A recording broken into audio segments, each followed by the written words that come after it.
తాకట్లో ఉన్న మీ బంగారాన్ని విడిపించి ఆ రోజు ఆన్లైన్ రేటుకి కొంటాం. Sharma gold company. నమస్కారం, వెల్కమ్ టు సుమన్ టీవీ. నేను గీతాంజలి.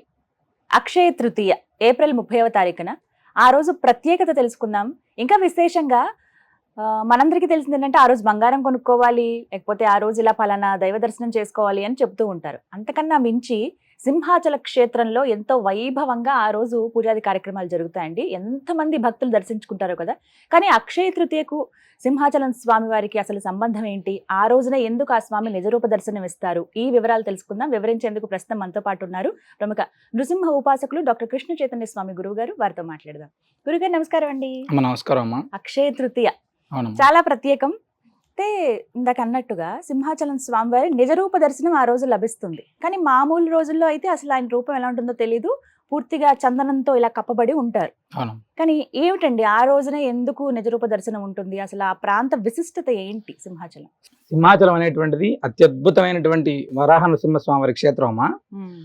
అంటే మనం సాధారణంగా హిరణ్యాక్షుడు హిరణ్యకశుడు అంటే జయ విజయులు అక్కడ రాక్షస రాజులుగా అవతరించి ఈ భూమిలో ఉండేటువంటి అందరిని కూడా హింస పెడుతుంటే స్వామివారు హిరణ్యాక్షుడిని సంహారం చేయడానికి వరాహ స్వామివారు గాను, హిరణ్యకశుడి సంహారం చేయడానికి నృసింహావతారంగాను వచ్చారు. వారిద్దరు అన్నదమ్ములు.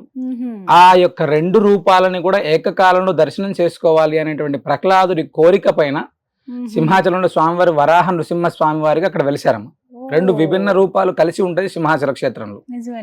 అంత అద్భుతమైనటువంటి క్షేత్రం మనం సింహాచలం. అయితే సింహాచలంలో ప్రహ్లాదుడు ఆరాధించిన తర్వాత అంటే ఆయన కోసం ఆవిర్భావం జరిగిన తర్వాత అక్కడ ఆయన ఆరాధన అయిన తర్వాత చాలా సంవత్సరాల తర్వాత పురూరవ చక్రవర్తికి స్వామివారు తిరిగి అక్కడ దర్శనం ఇచ్చారు. ఆ సింహాచల క్షేత్రం అంటే ఆకాశ మార్గంలో పురూరవుడు అంటే వెళ్తున్న సమయంలో అశరీరవాణి అక్కడికి వచ్చేటప్పటికి ఆ యొక్క విమానం ఏదైతే ఉందో ఆ యొక్క విమానం ఆగిపోతే అశరీరవాణి పలుకుతుంది. ఇక్కడ స్వామి వరాహ నృసింహ స్వామి వారు ఉన్నారు ఈ క్షేత్రంలో, ఇక్కడ నుంచి ఇలా దాటి వెళ్ళడం కుదరదు అంటే స్వామిని దర్శించుకోవడానికి పురూరవ చక్రవర్తి ఆ సింహాచలం కొండపైనకు వచ్చి ఆ కొండ మొత్తం కలిగి తిరిగారు. ఎక్కడ కనపడట్లేదు స్వామివారు. అక్కడ దగ్గరలోనే గంగధార అనేటువంటి అద్భుతమైనటువంటి తీర్థం ఉంటుంది. ఆ తీర్థంలో నుంచి కలశ జలాలని కూడా తీసుకెళ్లి అక్కడ ఉన్నటువంటి స్వామిని అభిషేకం చేయడానికి వెళ్తే స్వామి ఒక పుట్ట అంతా కూడా ఆ స్వామికి కప్పబడి ఉందమ్మా.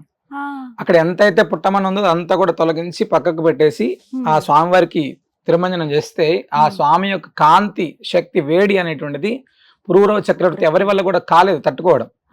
అదేంటి స్వామి అంటే ఈ ఒక్క రోజు మాత్రమే నిజ రూపంలో నన్ను దర్శనం చేసుకోవాలి, మిగతా అన్ని రోజుల్లో కూడా ఈ పుట్టమన్నుకు బదులుగా చందనాన్ని సమర్పించి ఉంచమని చెప్పి భగవంతుడు చెప్పారు.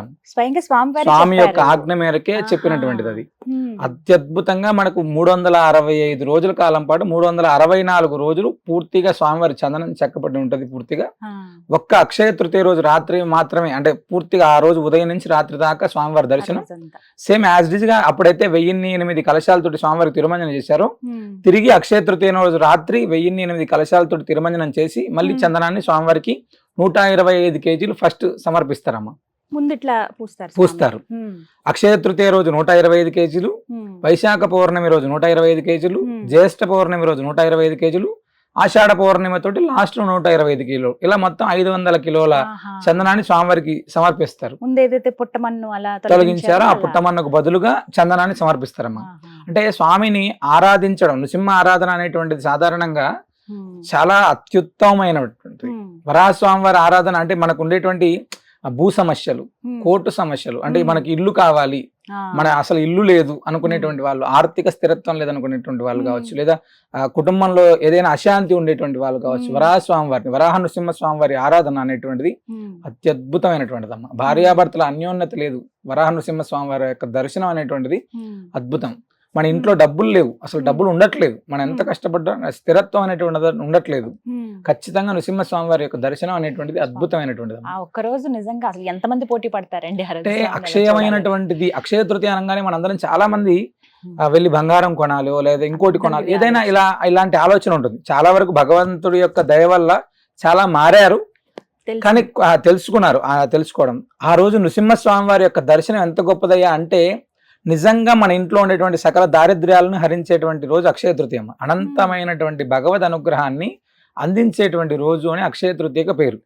మన అక్షయ తృతీయ నాడు ఏం చేసినా కూడా అది అక్షయం అవుతుంది అని చెప్పి, అందుకే మనందరం పెద్దల కాలంలో అక్షయ తృతీయ రోజుకి చలివేంద్రాలు ఏర్పాటు చేయడం, ఆ రోజు అవునండి. అన్నదానాలు ఏర్పాటు చేయడం, గోవులకి ఆహారాన్ని, ఎందుకంటే ఎండాకాలం పూర్తిగా ఉంటుంది, ఉమ్. నీళ్లు దొరుకుతూ ఉండవు, అందుకని అక్షయ తృతీయ రోజు ప్రత్యేకంగా చలివేంద్రాలు ఏర్పాటు చేసి వచ్చేటువంటి వాళ్ళందరికీ కూడా దాహార్తిని తీర్చేటువంటి సేవా కార్యక్రమాలు చేస్తే మంచిది ఆ రోజు. చాలా అత్యుత్తమమైనటువంటిదమ్మా. ఉమ్. మనందరం అవి చేయడం ద్వారా ఇంకా విశేషమైనటువంటి ఫలితాలను కూడా మనం పొందవచ్చు అమ్మ. అయితే ఈ చందనం ఏదైతే స్వామివారికి పూస్తారోనండి, ఆ రంగరించేది ఎప్పటి నుంచి అరగదీయడం ప్రారంభిస్తారు? వీటికి కూడా ఏమైనా తిథులు ఇవి ఉంటాయా? ఖచ్చితంగా, అంటే ఏకాదశి రోజు ప్రారంభం అవుతుంది, అక్షయ తృతీయ ముందు రోజుకి పూర్తి అవుతుందమ్మా. ఉమ్. ఈ స్వామివారికి ఈ యొక్క దీన్ని సమర్పించేది ఆహా. ఒక వారం 10 రోజుల నుంచి ముందుగా తయారు చేసి తీస్తా అక్కడ ఉన్నటువంటి సిబ్బంది అరగదీస్తారు 125 కిలోల కొన్ని చందనాన్ని. వీడియోస్ కూడా నేను చూశాను. అవునమ్మా. చాలా ఇంత పెద్ద చాలా దుంగల్లో పెద్ద పెద్ద తీసుకొస్తారు అవును. కదండి, అవును, అవి అవును. తీసుకొచ్చి స్వామివారికి విశేషంగా అక్కడే అరగదీసినటువంటి చందనాన్ని సమర్పిస్తారు. మీరు 365 రోజులు ఆ చందనం అలానే ఉంటదమ్మా. ఆ యొక్క పరిమళం అనేటువంటిది ఆ, అంతే అసలు అద్భుతంగా అది ఉంటుంది. విశేషం అండి చాలా. చాలా. ఎందుకంటే మనందరం తర్వాత ప్రసాదంగా మన అందరికి అందిస్తారు కదా, సంవత్సరం తర్వాత కదా మళ్ళీ ఇచ్చే చందనాన్ని. ఉమ్. ఎక్కడ కూడా చందనం కొద్ది రోజుల తర్వాత పక్కకు పెడితే అది బూజు పట్టడం లేదా వాసన పాడవుతుంది. రావడం ఇలా జరుగుతుంటది.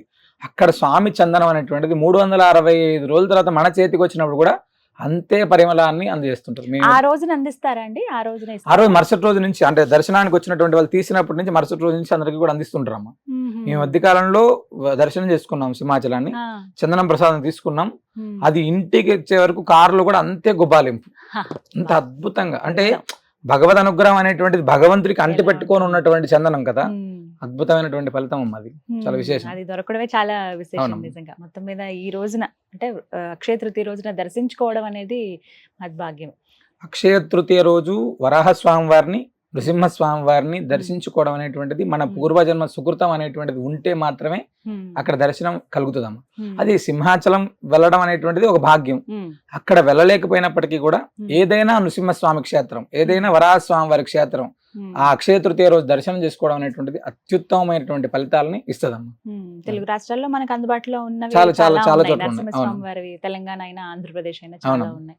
ఆశ్రమంలో ఆ రోజు కూడా విశేషంగా పూజ చేస్తారు కదా. అక్షయ తృతీయ రోజు కల్పవృక్ష నరసింహస్వామి వారి సన్నిధిలో విశేషంగా ఉదయం తెల్లవారుజామున నుంచి సుప్రభాత సేవ, గోపూజ, అనంతరం స్వామివారికి నవకలశ స్నపన తిరుమంజనం, చందనం స్వామివారికి సింహాచలం ఎలా అయితే ఆ రోజు స్వామివారికి తీస్తారో మన దగ్గర పెడతాం. అవునా? స్వామివారికి చందన అలంకారం, ఆ చందన అలంకారం తర్వాత వరాహ లక్ష్మీ నృసింహ హోమం, ఓ. సుదర్శన నారసింహ హోమం, లక్ష్మీ కుబేర హోమం.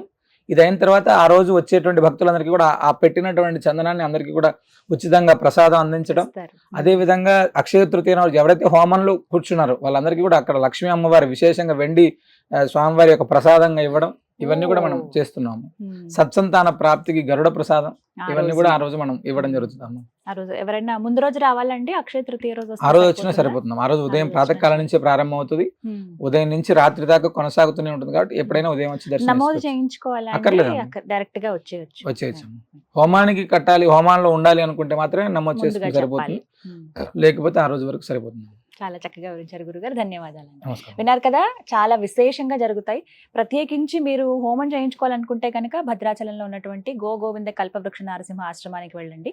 అక్కడ విశేషంగా హోమాది కార్యక్రమాలు జరుగుతాయి. ఆ రోజు గరుడ ప్రసాదం అందిస్తారు సంతానం లేని వారి కోసం. ఎందుకంటే చాలా మంది ఇప్పటికీ ఆ ప్రసాదం తీసుకుని సంతాన భాగ్యం పొందిన వాళ్ళు ఉన్నారు. గురుగారి చేతుల మీదుగా ఆశీర్వాదం తీసుకున్న వాళ్ళు, అక్కడ స్వామి ప్రత్యక్షంగా ఉన్నారనడానికి ఎన్నో నిదర్శనాలు ఉన్నాయి. ఒకసారి ఆశ్రమాన్ని మీరు దర్శిస్తే గనక మళ్ళీ మళ్ళీ వెళ్ళాలనిపిస్తుంది. ఆ స్వామి అనుగ్రహం మా పైనే ఉంది కదా అనే భావన ఖచ్చితంగా కలుగుతుందండి. గోవిందుడిని గోవులని ఏకకాలంలో అక్కడ మనం దర్శనం చేసుకోవచ్చు. అలాగే మీకు దగ్గరలో ఉన్నటువంటి నారసింహ క్షేత్రాలు, అలాగే వరాహ నృసింహస్వామి క్షేత్రాలు అక్షయ తృతీయ రోజున సందర్శించండి. ఆ స్వామి వారి అనుగ్రహాన్ని పొందమని చెప్తున్నారు. ఇది వాళ్ళ వీడియో. నమస్కారం.